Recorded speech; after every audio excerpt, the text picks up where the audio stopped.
And we're back in Leadership Dojo practice time. I'm Alta Starr and delighted to be here with you for an exploration today of sites of shaping and change. And as we always do, I think we want to just start off by getting present. And I realize that in this group of folks, and more people are joining us by the moment, there are a number of people who have not taken somatics courses or embodied leadership, embodied transformation courses. So some of this may seem a little unusual, or the language I'm really trying to adjust to think about the simplest way of introducing some of the concepts as well as practices. But in essence, this somatics methodology, this methodology of embodied transformation, is really all about coming home to our whole beings and to the powerful and ancient wisdom that lives in our bodies. And I really don't say that from a place of kind of new age romanticism when I say ancient, but I mean the bodies that each of you are sitting in this moment, has 4 billion years of evolution behind it. And that's no joke. And there's actually a way that so much of what we feel, what we think, what we do is informed by that long, long, long lineage of evolutionary development. So when I say ancient wisdom, that's really what I'm referring to. And the more conscious and aware and intentional we can get about being in these miraculous organisms, the more access we have to that wisdom. That's a large part of what somatics is about. What I would add, in addition to coming home to the body, coming home to that wisdom, that there is also a process of it's how we do it, that the transformative process is one of just coming more and more into that through practice, through something that we call opening, which is about the release of long held contractions. Um, and then finally, through just the expanded and ever developing awareness that is part of the process. We actually move from what we could call our current or historical shape. Here it is. It's 3 minutes after 11 on the morning of July 14th, 2020. And whoever you are in this moment, you can think of as your historical shape. And probably many of you are on this call. I know that I am a practitioner and an ongoing student in this methodology because of the longings that I have for more life, for greater effectiveness, for more connection, for a changed society, for a more powerful leadership. All those longings are constantly drawing me towards a different shape, what in our lingo we call the new shape.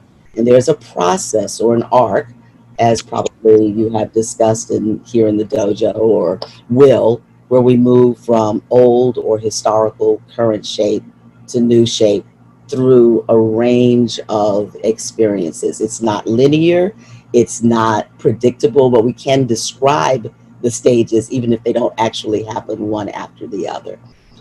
So, sites of shaping, sites of change, is how we got to this historical shape, in addition to whatever our particular genetic lineage may be, what we landed on the planet with at that moment of birth or moment of conception. A lot of other things happened to give us the shape we have. The world lives in our bodies, and that's the exploration we're in today. Um, but before going there, at the heart of this methodology, at the heart of this transformative process, actually, what exists there is centering. And I really love talking about it as centering, as this process. All of us, either we're in the process of coming home to ourselves, coming home to center, to presence, to really being alive and aware in this moment in time, fully in our bodies, fully in connection with our feelings, and connected to what we care about. So, therefore, having agency and choice about the actions we take, or we're not. We're drifting away from that place or very far away from it because we've been grabbed by some particular form of pressure or we've just lost touch. So we're either moving towards centering, or somewhere else. So every single practice, everything almost that we do, there'll be a reference to centering, an exploration of that. So let's start there. We start off by just noticing what is. We're going to be in a process now of coming into this moment. So what's the first thing? Well, let's get clear about what is here. So I want to invite you to drop your attention into the level of sensation, into your bodies. Find a sensation. Sensations are things like temperature, warmth or coolness, pressure, tension, movement. There's sensation in your body, but also our sensory awareness is part of our sensory perception. So just notice, what can you hear? What can you taste or smell? What's in your visual field?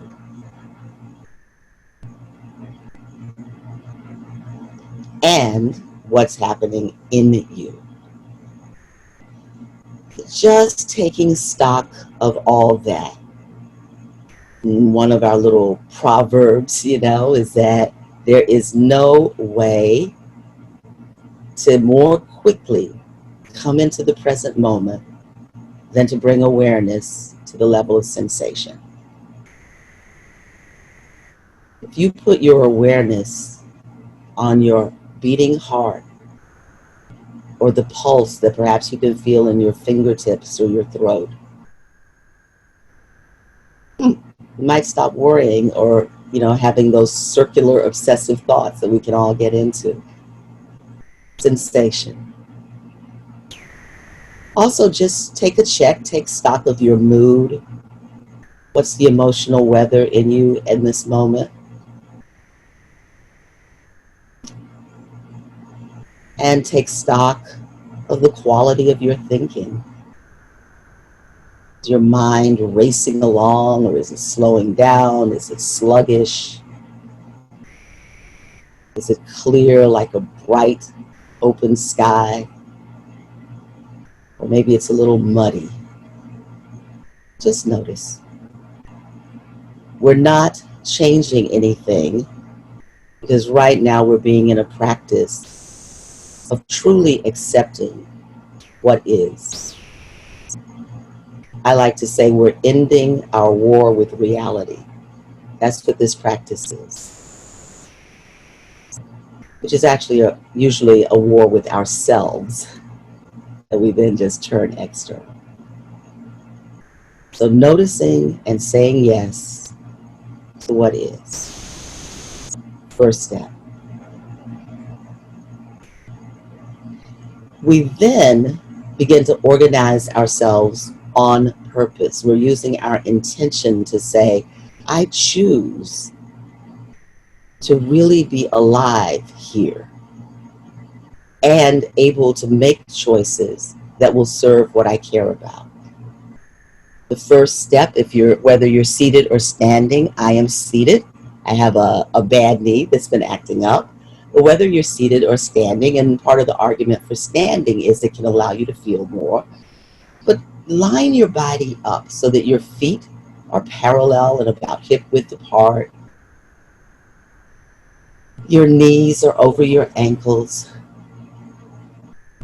If you're seated, you can feel those sit bones on the chair. And your spine is lined up over your pelvis, over your sacrum. Your neck is right above at the end of that spine, and your head is nicely relaxed on your neck. Your chin is neither dropped down to your chest like this. And everybody that can see me, just do that. Just drop your head for a minute. Just notice what that feels like. And then lift it, and actually lift your chin a little, like tilt it up.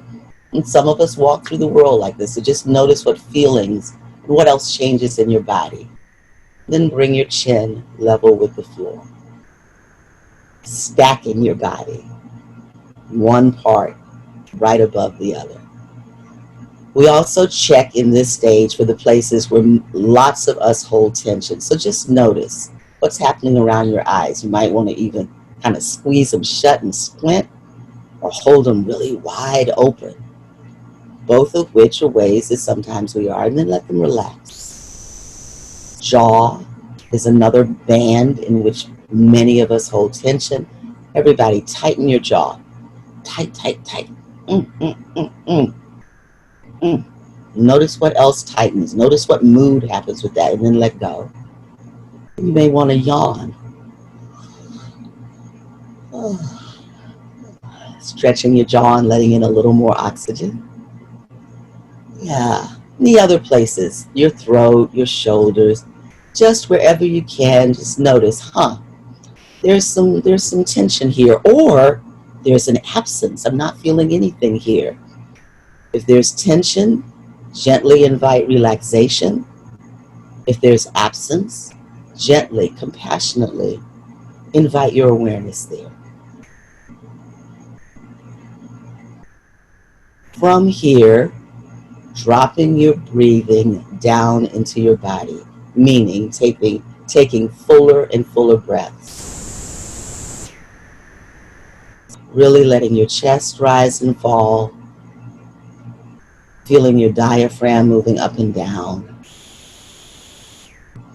And you may want to put a hand on your belly, and when we suggest this, you're putting your thumb in your navel so that your palm falls on your lower belly. And in many traditions, well, first let's start with your center of gravity is right there behind your palm. And in many traditions around the world, this is a place of attention, a place of, it's considered the source of the life force. So just breathing so that your belly rises and falls, your breath rises and falls.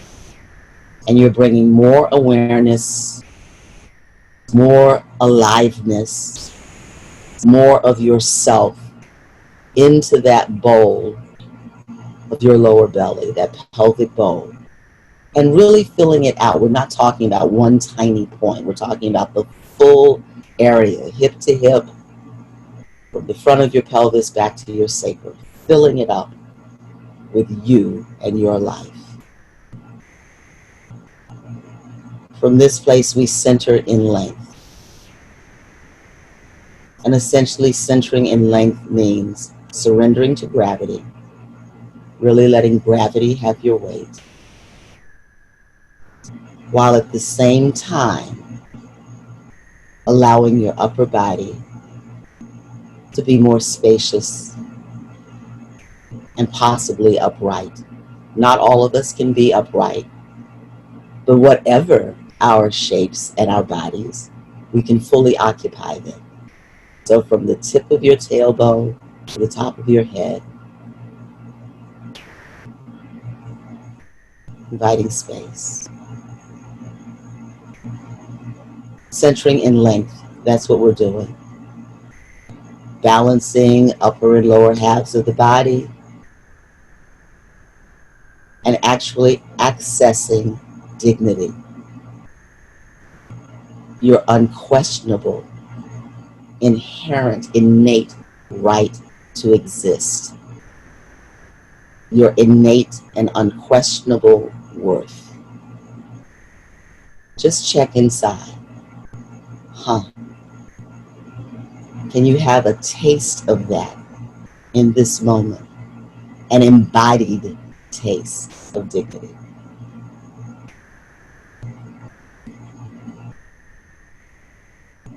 We next center in width, which essentially is balancing, bringing aliveness and awareness to the left and right sides of the body.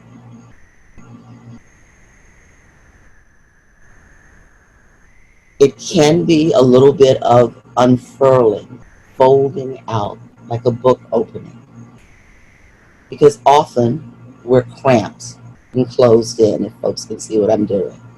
So you're letting yourself fill out from side to side.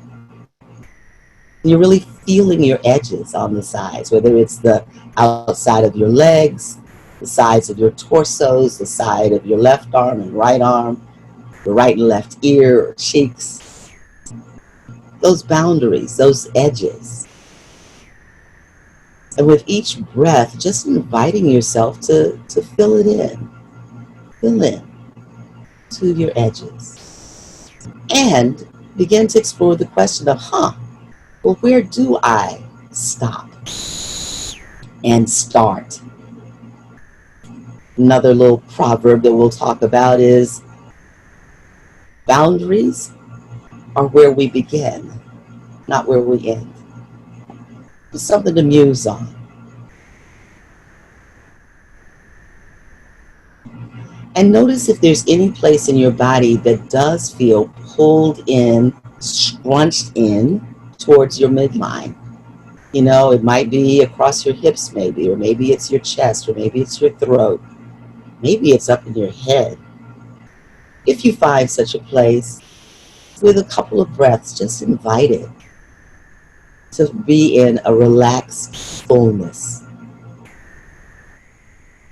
And if there's some part of you that's just way spilling over your edges, that actually kind of, in a forced bigness, notice if you can invite that to come into a relaxed balance size with the dimension of belonging, of interdependence. It's the place where we access our right to take up right-sized space, not too much, not too little. So see again, if you can have a taste of, oh yes, I'm in my fullness and I feel my belonging by exploring this dimension of your physical body.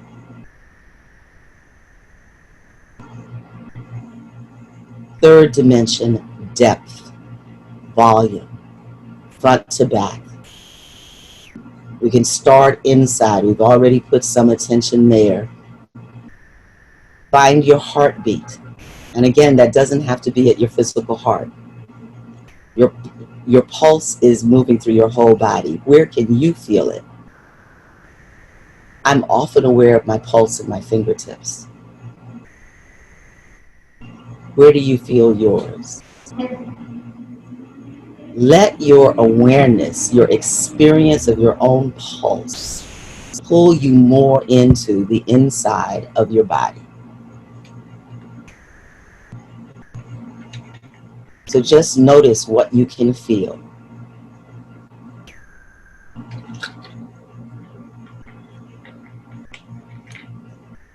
Inside. There's so much going on in the body. Your nervous system is doing its work. Your circulatory system, your digestion is working. Kidney, spleen, liver, all the time without you telling them what to do. So I like to think of this inner exploration in a way as bringing some appreciative curiosity to all that activity that is you. So just notice. And with each breath, see if you can invite a little more space between the front and back of your body. as a way of making more space for all of that action.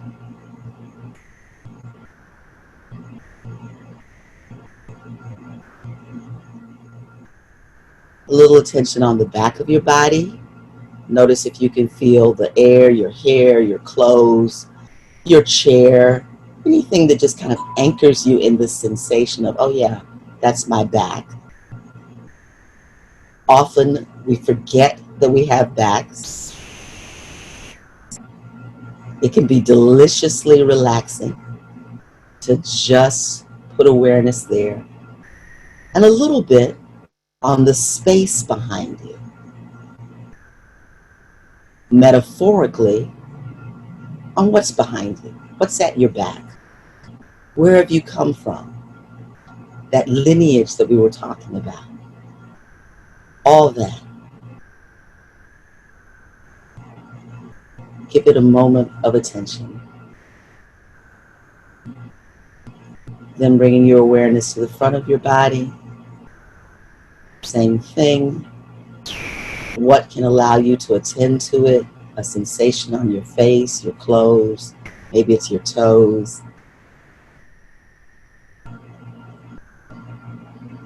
And just notice, often our fronts have a lot of contraction, tightness, hardness, armor. Just notice, is there some place on the front of your body that feels contracted and that you can invite to relax just 10%? Here's a third proverb. A relaxed body is a powerful body. Relaxing the front of your body may allow you to be more ready for whatever you're facing into, whatever's ahead, all those unknowns that the future holds. So the third dimension is really a dimension of presence from the inside out, fully occupying your body in this moment with an awareness of what's behind you and an openness to what's ahead. The very last dimension of the centering process is the dimension of commitment. What do you care about? If you've been in this methodology for a while, then you have a commitment statement. Maybe you don't have any idea what that is, but nonetheless, there are things that you have chosen to put your life energy into. There are things that you are up to with your life, those things that matter to you. Bring whatever's top of heart to mind, to body in this moment. And if you have a commitment, say it to yourself. And imagine that it is filling you throughout all the dimensions of length, of width, of depth, every single cell of your body. Because that commitment, that care, that concern, that priority is what and who you are.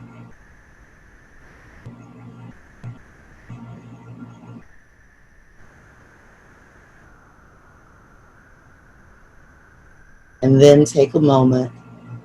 We're completing the centering process, but really stay with that and notice what your mood is. And come to your computer, still holding all of that, and just take a moment and look, scroll through these pages, and notice all the centered, committed folks with whom you're sharing space. And I invite people, one of the strange things about being present on Zoom, right? It's real easy to not be present. So move your eyes, your gaze softly between looking at the screen and looking at the lens. When we look at the lens, we're allowing people to see us and to see us seeing them. When we look at the screen, you're seeing the people you're with. Just Scroll through, see the dignity, see the width and belonging. Notice the sense of presence.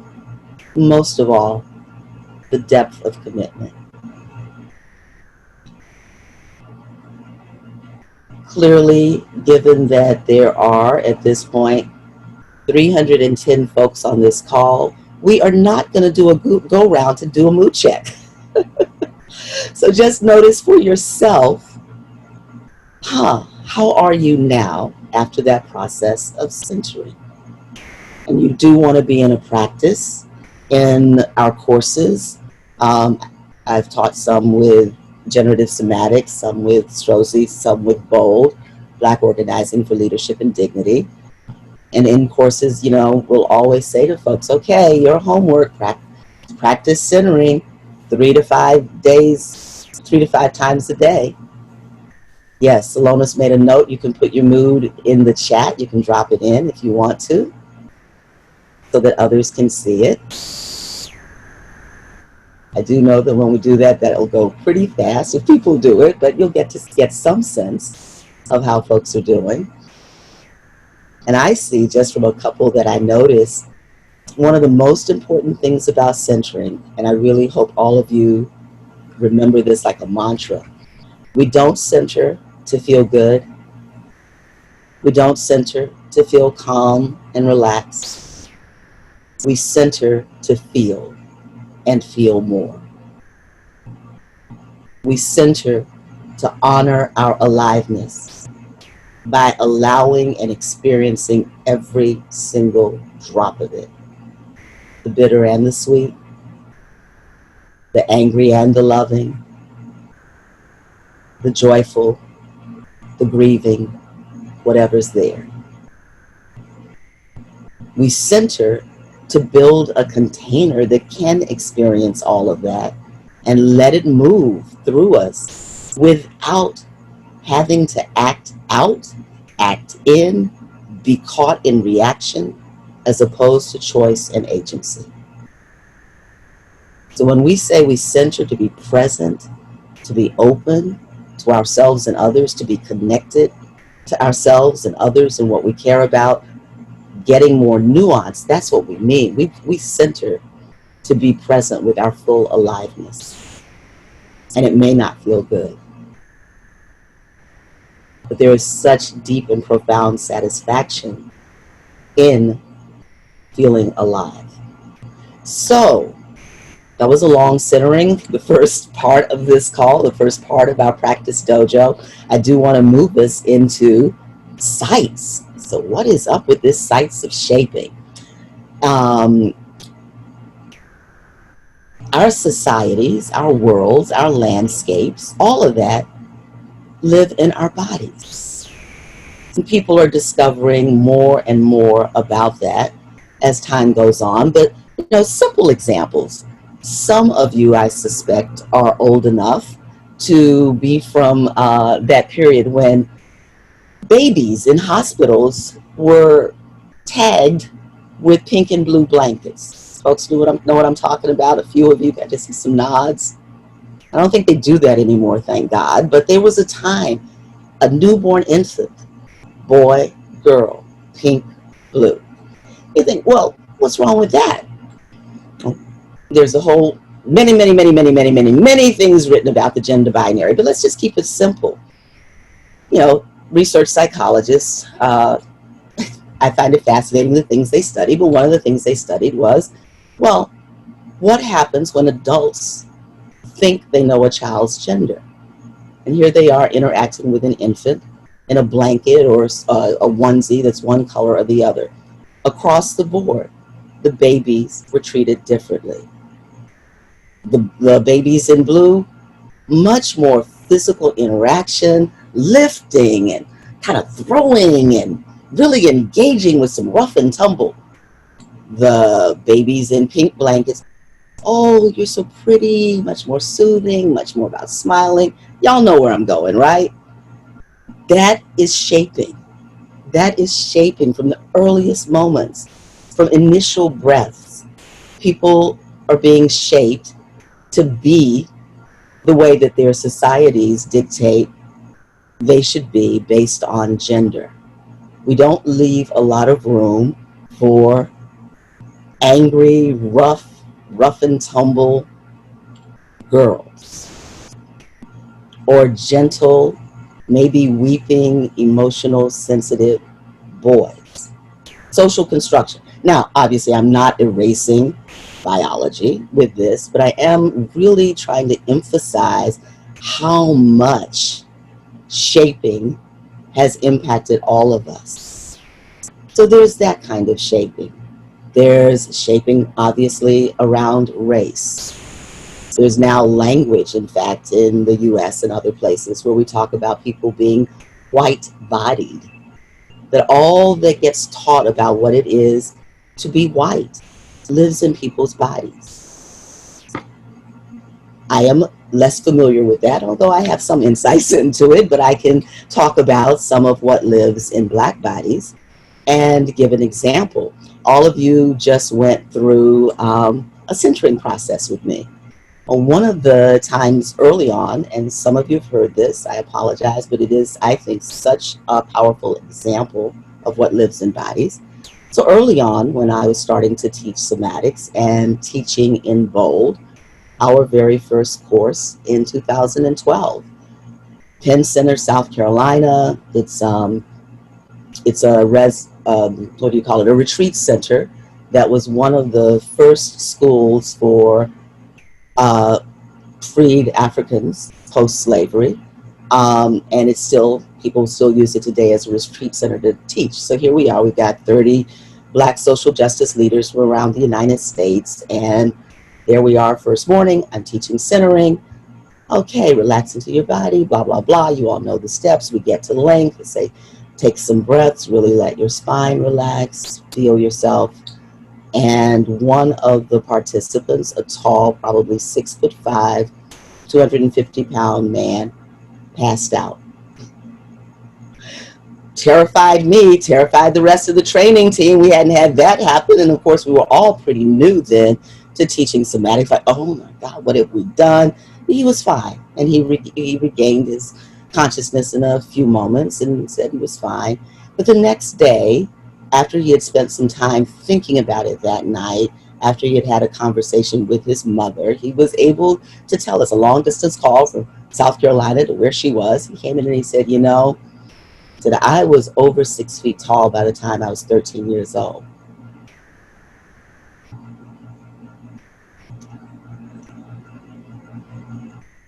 So this is an old story for me.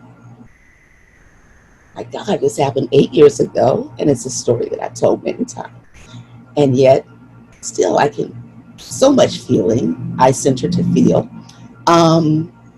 Sadness, anger. Anyway, he had grown up in Birmingham, Alabama. And if you know anything about Birmingham, Alabama was nicknamed Bombingham during the Civil Rights Movement. It's a place where the 16th Street Church was bombed, killing the little girls. The church that Angela Davis and her family were affiliated with, shaping. Now, of course, shaping can work different ways. Someone else shaped by that period, that incident, was Condoleezza Rice. So no telling where people go. But the point is, both of those shapes include reactions to that history. This man's body included his need to be smaller, to shrink himself. I don't know if you can see what I'm doing. I mean, you know, there was a time, right, where in the South and in segregation, Black Americans, Black folks were expected to keep their heads down and never make eye contact.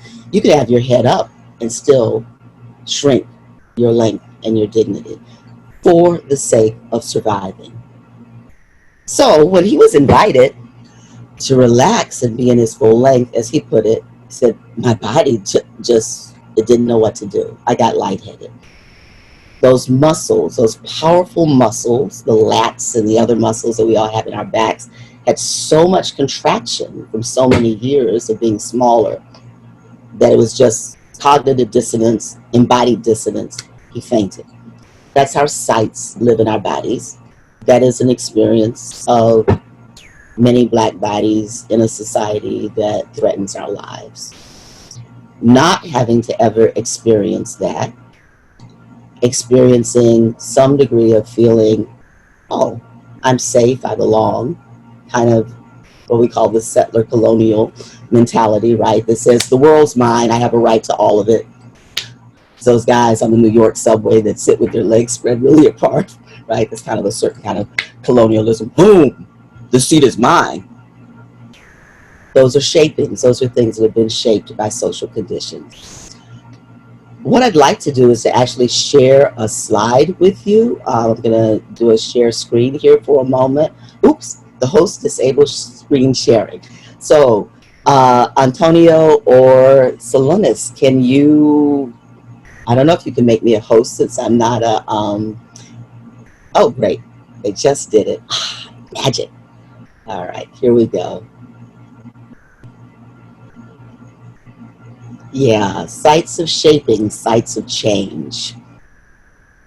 We can think of ourselves, our little individual beings, our bodies, our somas, as, inside a whole bunch of nesting dolls. And each layer is shaped by the layers beyond. They're interpenetrating, right? There's our family, our intimate network, the place that we are at our youngest, from that moment that we come on the planet and we used to get a pink or blue blanket, right? But all those folks that surround us early on. And even as adults, we have intimate networks. They're the people that are closest to us. Or we can think about teenagers and, proverbial peer pressure, intimate network. How is that shaping values, actions, body? Community. Community can mean neighborhood, but it can also mean community of shared interest, community of shared experience, right? Beyond that are institutions, the actual structures, in a sense, of society, the school system, police, army, medical system, all those institutions which interact and create conditions in which we live. The huge conversation, well, I don't know if it's a huge conversation, but the conversation about why we have racially determined differential health outcomes. Things are happening at the level of institutions that are impacting people's bodies. What shapes how the institutions are? Well, obviously history. History, social norms, historical forces. And beyond all of that, there's landscape. And beyond that, what in some ways is untouched by the human, kind of the transhuman, the big mystery out there. So we just want to acknowledge and bow to that. But I do want to say something about landscape. I live in New York City. We have a saying in New York City, a New York minute. I was reflecting on how that pace, there is a pace. New Yorkers can move fast, talk fast, think fast, make decisions fast, boom, boom, boom. And kind of there's a way that New Yorkers navigate just being with other people where it's like, okay, get with it, come on now. And I realized, you know what, we don't see the horizon much in New York City, in Manhattan. It is very different from the experience that folks might have on an island. I think about spending time in St. Kitts. And St. Kitts has a slogan, hurry slowly.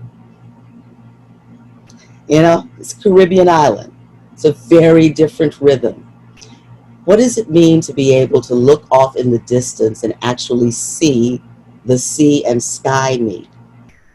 What is the shape? What does that produce in a body about having time to reflect, having time to do things in a leisurely way, making choices, moving more slowly, listening, as opposed to living in a place where the streets are crowded, where there's lots of traffic, where you don't see the sky is chopped up by the tall buildings and their roofs, et cetera, et cetera, et cetera. Landscape which we interact with and shape, but then which shapes us back, right? Um, so I think the question, and what I want to invite people into right now for a moment, is to think about your own shaping. We are not going to be able, given the size of the call, to move into groups, but people can share reflections. Well, actually, why don't we do this? Let's start with any questions, and we'll see how that goes. Questions or comments?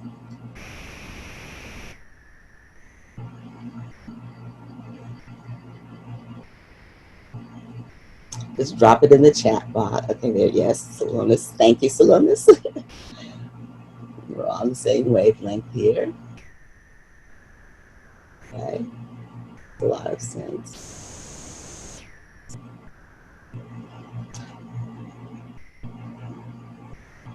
Okay, all right.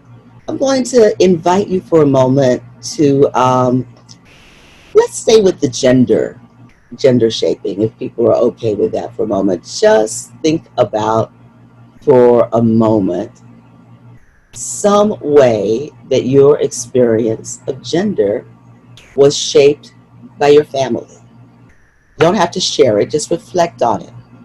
And more than reflect on it, see if you can feel that shaping. And maybe it's shaping that you've come to some awareness about and chosen to change, but notice where it is in your body.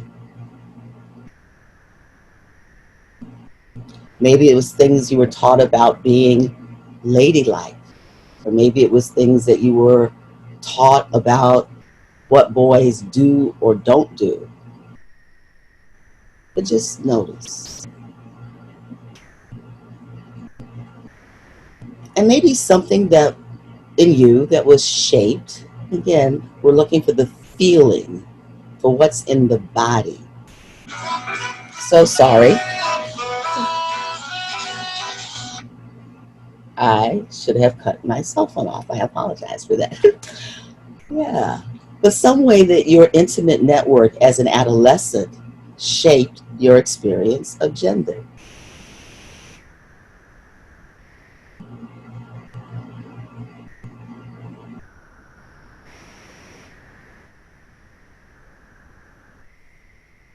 Hi, Alta.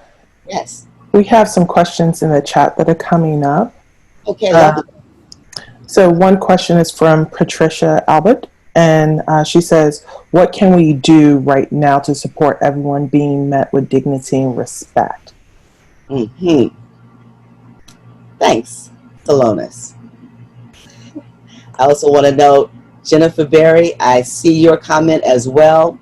Nothing like some John Coltrane on a Wednesday morning. What can we do to meet everyone with dignity and respect? What was the person's name that asked the question, and where is she? Can Patricia, can you come off of mute? Hi. Hello, Patricia. Hi, Alta. Yes.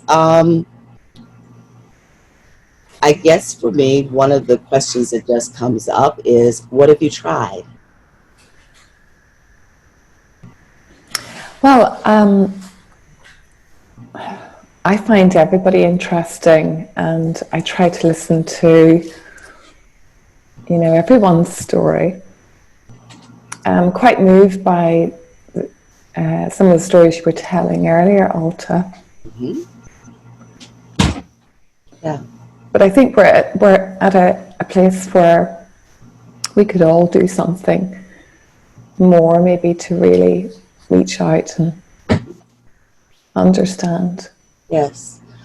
Well, one suggestion that I have, and it's almost the parallel of what we are up to in organizations like BOLD, which obviously serves Black social justice leaders. But one thing is to actually explore your own deep shaping. What is deeply embodied in you as a result of your life experiences, and to explore it with people like you. I saw that someone had dropped in the chat saying that they would be interested in connecting with other white-bodied people for exploration of that. That the more awareness, and when I say acceptance, I don't mean acceptance in the sense of, oh, that's just fine, that's a good thing, but acceptance as in, yes, this is true. It is true that I have experienced this privilege or this way of being, and I now choose to do something differently rather than to be unconscious with it, right? But we never start off with this kind of, oh, I hate that about myself and I'm going to get rid of it, because first of all, it doesn't work. The things that live in our bodies are in our bodies. So we start there. We start there with, yes, this is here, this is part of me, and I'm adding these other ways of being. Um, the more that we can be in a certain kind of compassionate and accountable dignity, the more we actually are able to offer that to others and to let others have that as well. I do think that the accountability piece is critical, and it's not a word that I like. I wish there were another word. But what I mean here is most of us will tend, when confronted with privilege, I can, well, yeah, most of us can either go into a place of, not me, I'm not the one doing that. Now, some people who look like me might do that, but I don't do that. Or we can go to, oh, I'm so awful. Oh, I'm so terrible. Just total shame and breakdown. Either we, just collapse, or we fend off. A centered place, being in that powerful, strong, vertical line of acknowledging. Yes. For example, for me, it feels so weird to feel embarrassed, but I'm straight, okay? I live in a world that has many folks who are not straight, many of my folks. And there's certain privileges that come with that. There is a process that we've done in courses inside of generative somatics where everybody gets paired up just for the practice. It doesn't matter straight or queer, but you have a partner. But then some of the couples are assigned straight identities and some are assigned queer identities. And all the folks who have a straight identity walk around and break the hand clasp of the folks who have queer identities. Because essentially that's what it is to be queer and live in a world that privileges and prioritizes straightness, heterosexuality, not being able to marry as opposed to being able to marry, not being able to be with your loved one when he or she is dying, as opposed to being, of course, invited to. So what does it mean to have social norms, historical forces, institutions, everything structured for it to be okay for a girl and a boy to get together, but not a boy and a boy or a girl and a girl? And what does it mean as someone, again, growing up hetero, to acknowledge that privilege, to be accountable for it, to say, yes, it's true. That's really different in my experience, without shame and without denial. That's the practice that we want to be in. Presence, again, it all comes back to centering and what we care about. Is that helpful? Thank you, Alta. Yes. You're welcome. You're welcome. So Salonis, I wasn't tracking. I don't know if there was another question. Yes, we have some questions about the outer circles, about landscape in particular, and I also want to. There are two people asking questions about this. One is how do we connect with the non-human form and the ecological devastation, and the other is like how do we reshape our larger rings towards our Great. commitments. Great. So I'll start by talking a little bit about the ecological, and then I want to go back to the slide for a moment. And this is actually also related to the larger social levels. If people are aware of or have read Joanna Macy's work, for example, there are other, what they call the deep ecology, deep feminist ecology, that kind of tradition. There is something about being able to be with the emotions that are related to what's happening on Earth, to the planet, beyond the human. But even beyond that, at the level of our livingness, our actual aliveness, the more that we can cultivate that, the more porous, sensitive, and responsive we can be to those conditions, to what's happening.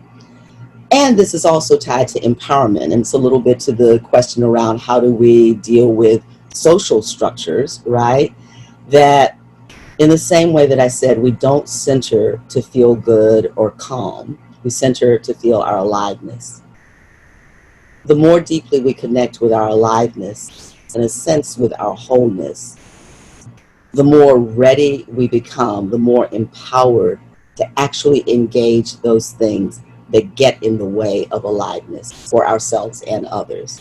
It's a little bit, I think of, there's a quote from Martin Luther King, and it's that justice is power correcting everything that stands against love. Another proverb that I think is worth contemplation. We could talk about aliveness truly being the vehicle for us to struggle for justice, to struggle to correct everything that stands against life. Because life doesn't have any other agenda except living. Life doesn't have any other agenda except expanding. Often that happens in distorted and destructive ways. It doesn't have to of necessity.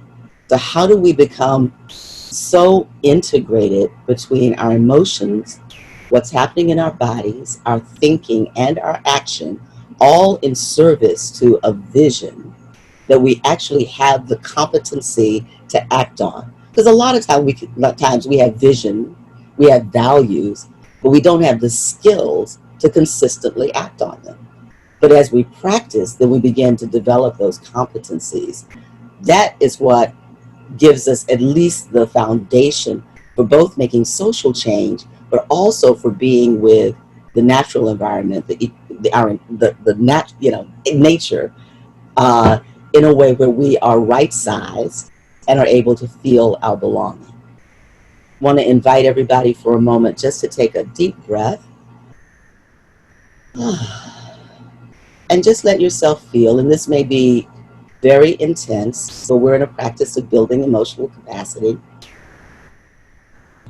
Feel, let your body have its awareness of the impact of the fires that raged in the Amazon and in Australia.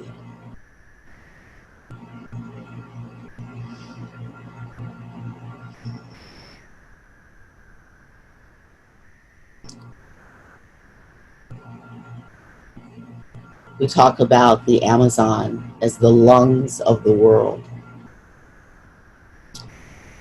The lungs of the world were scorched, were destroyed. And here we are with a respiratory pandemic. That's a metaphor. I am not claiming any scientific connection. And we are connected. When we expand, when we center in our with, it is not only our belonging with other human beings. We are centering in our belonging with all of life.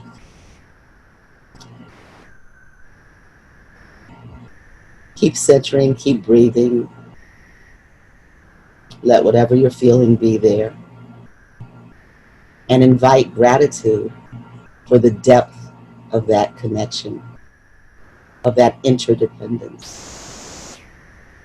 We are enormously lucky to be able to bring awareness, to be able to feel this. I'm going to go to the slide.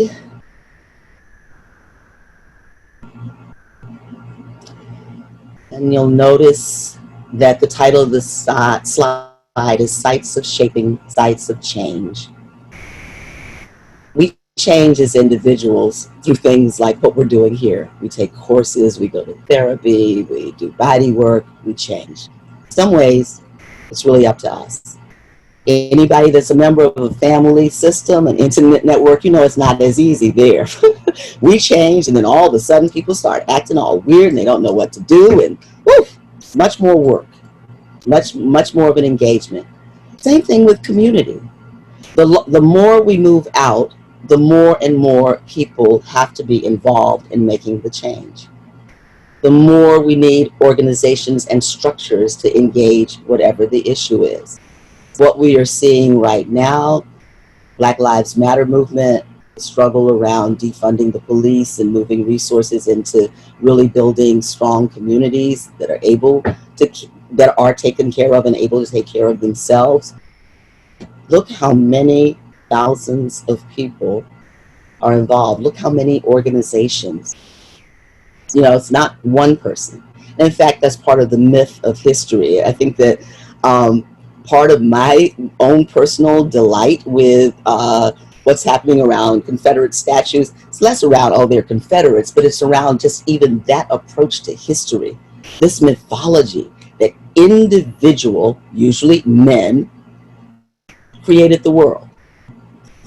May I just say, being totally New York, bullshit, bullshit. All right.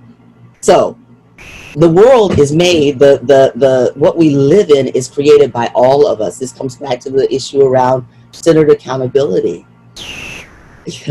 I have a friend, and I was saying something about, oh, you know, we are the whatever, we're the death cult of the world. I was talking about how currently the pandemic is being handled by the administration of this country, and the person said, not we, I don't have anything to do with it. I thought, wait a minute, you live here. And of course, we can be opposed to things, but either we're opposed and actively engaged in changing them. Still, we hold some responsibility. That's what I mean when I say we, the residents and citizens of this country, have some responsibility for how this country is handling the pandemic. How do we choose to live with our responsibility? How do we engage and connect with others to change the conditions, to change our communities, to change our institutions, to create new history that is not all defined by one megalomaniac? So, sites of shaping, sites of change. Every single site on this chart we could talk about in some ways as a location of struggle. That there's a push-pull, there's a tension. And we want to engage responsibly and responsively at each site, essentially through building the connections and collective structures that can actually produce new outcomes, can produce the new shape that we hold in our visions and in our values. So hope that was helpful. We're at 11:58. Yeah. Maybe just close out with a final mood check. Just drop it in the chat box. It's been a delight to be with you. Thank you for this time. I also just want to add that thank you so much, Alta. This has been really insightful and really deep work. And for those who have not joined us for any courses we do, please check our website for upcoming courses in the fall. We will have an ever evolving calendar, especially during this time of COVID. And Alta, right, we just love having you and can't wait for you to come back again and share some more of your wisdom. Thank you so much. It's good to see you. Yeah, it's good to be here. All right. Bye, all.